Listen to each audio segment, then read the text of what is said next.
A marine breeze blew over the streets of Elam the next day, sweeping away some of the hot steppe dust that suffocated the city. Akazor was 2 moons well into dawn soon already, and it was coming to an end, little by little. It was lunchtime, and Eina couldn't stop thinking about the previous night. The book recommended great doses of fresh air, relaxation, and a vitamin-rich soup for all ailments. Eina didn't know what vitamins meant, but she understood the concept of soup. She also understood most other concepts she'd read about, and once they popped up in her mind, she no longer had the mental capacity to make a soup. Carrying a small mountain of uncooked misshapen potatoes, dried seaweed, and several bulbous roots, Eina made her way through the corridors of her home in search of her apprentice. A cloud or two could be seen in the big blue sky, white and puffy, off to conduct whatever business a cloud could have so close to her home. The once great temple of Hirab, the abandoned residence of a god that left in a tantrum after the Baran rebellion. Not the most elegant farewell, but her father always said that gods need no manners, and that old geezer clearly knew all about that. The lack of manners, I mean. He knew a thing or two about gods as well, but he much preferred to spend his time cursing them for his longevity. Oh, there he went with his usual friends. Burn the Sippy! This time we'll get him for good! Whoa, it's a mob. Angry mob. Eina! Second-class daughter of a hero-praying beast! Quit whiffle-waffling and do something about this! I know you're somewhere around here, you fusty lugs! Eina! Whoa, fusty lugs. Calm it. Oh no! He's casting some kind of spell! Hurry up! There went the mob. Eina just stared idly at the mob carrying her father away, off to a pyre that would forever magically fail to end the poor man's life. A question resurfaced in Eina's mind. It was Ader's, pondering aloud whether Eina's father was hated a little more or a little less for purchasing and desecrating the temple of a god that most people despised anyway. She took a moment to consider this as she walked into the sunlight. Sacrilege is a kind of a global standard, I suppose. Cue Ader, moping all by himself in the courtyard. Eina tensed up her shoulders and stretched out the food plate, attempting to pass the dish as something casual that she didn't go out of her way and spent her personal earnings to buy. Once more, instead of happily proceeding to choke on his payment for helping out in the forge, Ader took a long, empty look at the food. He sighed and looked away. Sorry, boss. I'm just not hungry. So he'd said time and again during the last few moons, but Ader had always ended up giving up on eating, less and less every time, however. Eina waited patiently, to no avail. Once she got tired of that, she shook a carrot in front of his face, hoping to stir his curiosity with this new, shocking ingredient. No answer. So there she was, shaking a rattle in front of a giant one-eyed baby that refused to eat. Seeing that diplomacy didn't work, she poked his snout with that said carrot. That's it, jab it. She poked and poked until it ended up his nose. Are you happy now? Ader, cheer up, oh my god. Eina's total desperation was purposefully ignored by Ader, so a poor carrot was snapped in two for his sins. Recollections of the anatomy book began appearing in her mind. She didn't want to believe it, but perhaps all those noises weren't sighs, but Ader's tremendously pathetic mating call. She stared at Ader from behind the mountain of food as he rubbed his snout. Yeah, she'd read something about that. What a shameful display, showing off his nose to a pure maiden to entice her. But she had to stay strong. That wasn't the time to let her heart flutter under the very self-indulgent assumption that Ader was somehow interested in getting to know her better. I think she's misunderstanding. She's totally into him, but he's kind of thinking about Jasif, I believe. Eina was no hakim, but she knew the profession well. She needed to confirm her suspicions based on the symptoms before giving a diagnosis. Blush, heart, pants. Eina realised it's very inappropriate and stopped. Blush. The book stated quite specifically that one of the most obvious external signs of the illness was a flush of red spreading through the face and possibly the chest. Eina put her face closer to Ader's, looking for the blush. Ader's face went red immediately. Eina nodded to herself. It had to be a bad case. He was even going a little cross-eyed. Just try the heart. The book had talked at length about the feelings associated with such a state. Heart racing, palpitations, and extreme warmth would be the most characteristic ones, and they should be obvious to the touch. Touch. Eina looked at her palms. Well, actually, she didn't. They were covered in bandages. She just looked thoughtfully in their general direction. She wouldn't bare her hands for him. Not now. Not yet. Maybe not ever. Her ears weren't covered though. Perhaps she could listen to his heartbeat. She could just put her face to his chest and, right in there. Wait, she couldn't listen to his heartbeat with her face buried in his chest. Pants, let's do it. Eina's wanton eyes followed the trail of dark, curly hair that zigzagged from his gorgeous brunette's chest all the way down to the end of his toned stomach. There's a problem, no doubt. A problem in his pants. Oh my god. Hey, wait, that doesn't happen until chapter 10? What? We're on chapter 2 of my fanfiction. Alright.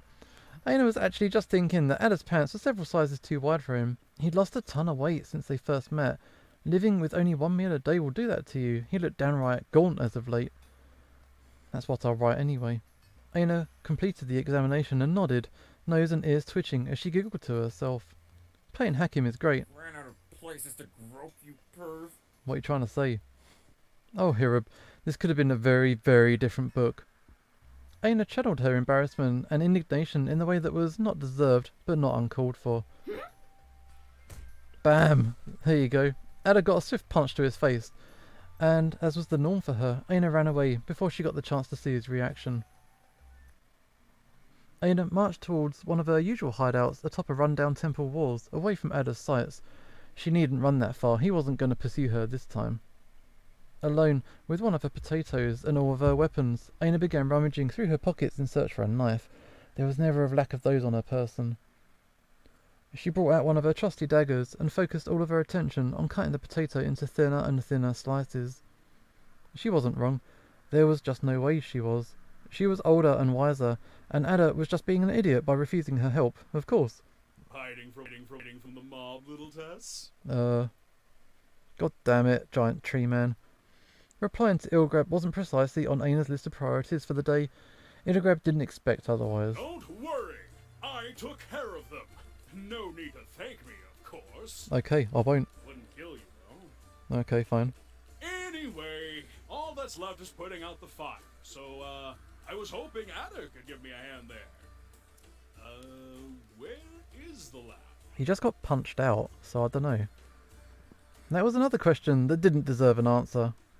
Eina devoted her whole being to gathering all the extra thin potato slices and then launched them into the air, watching them fly around like a tremendously wasteful confetti. Did you two get in a fight? Maybe.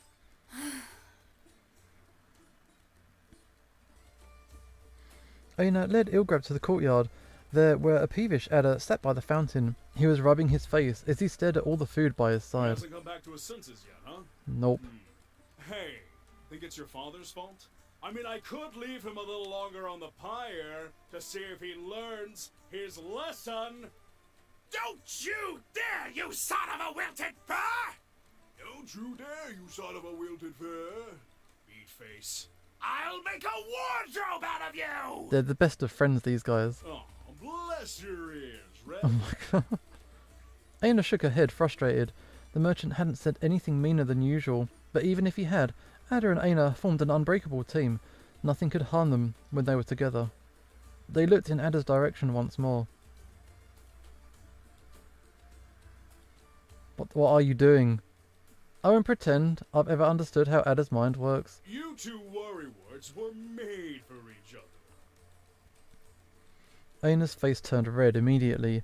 The legendary Moreau Smith would rather admit to any criminal charges against her than let on that she was actually concerned about anybody's well-being.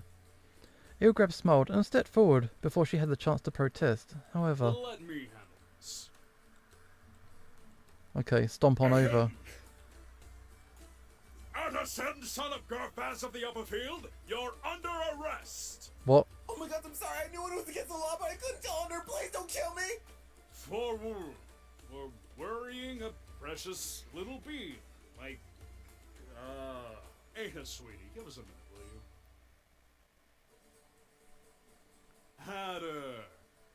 Ader! My favorite Canthurian refugee. Why would the only law-abiding deer in Slander District ever beg for his life? Did Yoff talk you into conning someone? Someone called Talid, perhaps? Ader shook his head. Well, that rules the most serious possibility out, which leaves us with a scared buck and a secret.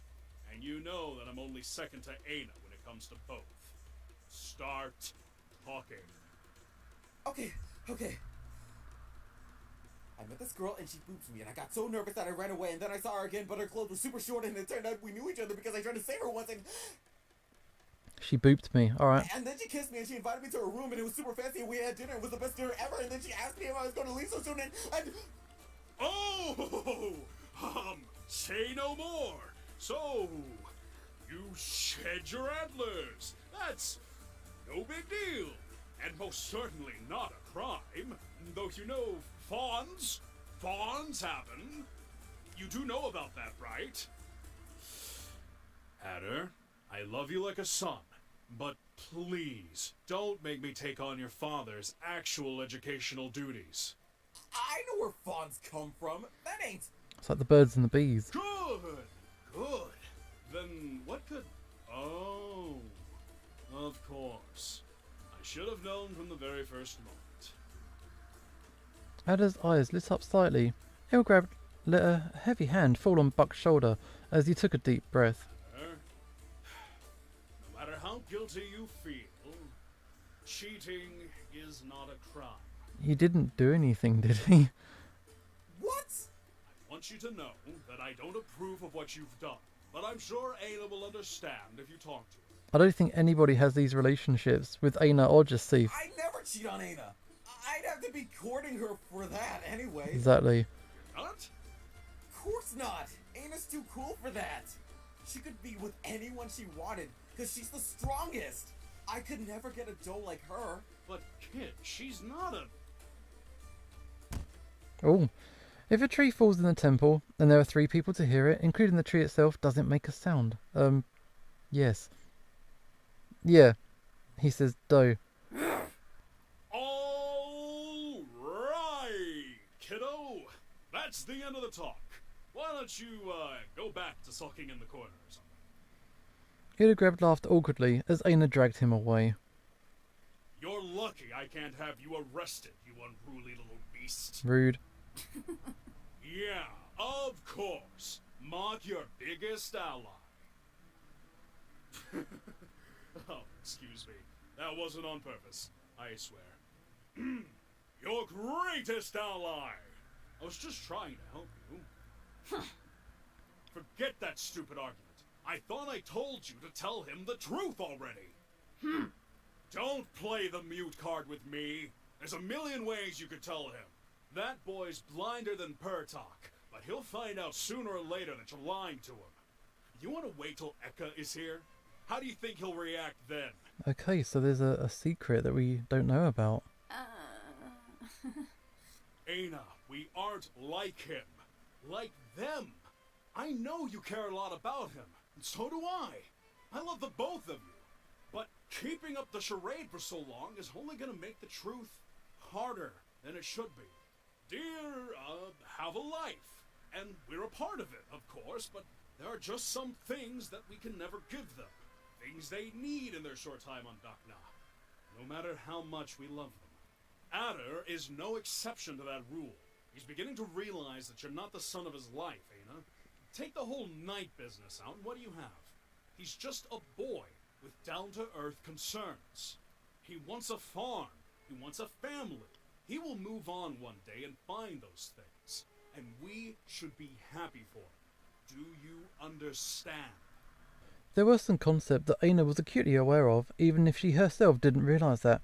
How painfully small her influence could be on anyone's life was one of them.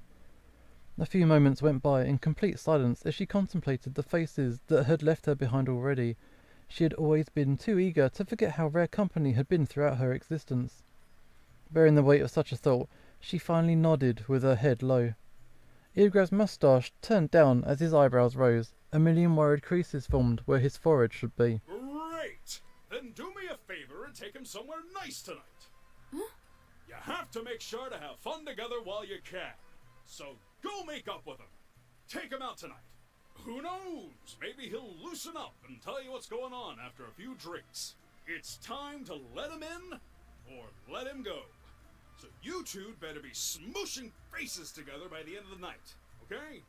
That's a royal order.